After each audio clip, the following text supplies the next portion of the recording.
पण एक विषय मी आता नाही बोललो तर त्याचे काय झाले म्हणजे टोल.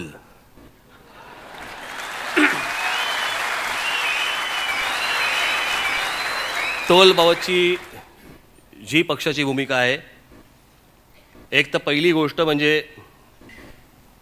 किमान 10 कोटी आपण बोललो होतो.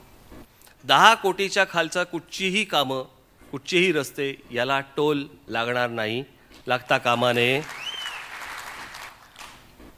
जर कुठे टोल लावला जात असेल, मी पहिल्यापासून भूमिका हीच वाढली होती, माझा टोलला विरोध नाही, परंतु टोलमधनं येणाऱ्या पैशाचं होतंय काय, तो पैसा जातोय कुठे, आणि तो संपूर्ण पैसा हा कॅशवरती होतो.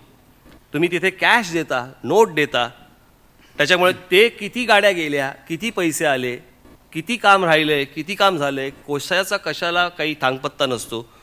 आणि त्याच्यामुळे आम्ही टोलच्या संदर्भामध्ये एक सिस्टीम आणायचा आम्ही विचार इथे मांडलेला आहे. आणि तो म्हणजे जर समजा टोल भरायचा असेल तर त्या कुठच्याही टोल नाक्यावरती फक्त तुम्हाला रिसीट द्यायला लागेल.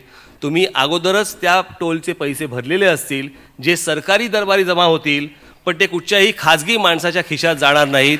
आणि संपूर्ण टोलवरचा सगळा कारभार हा कॅशने बंद होऊन जाईल.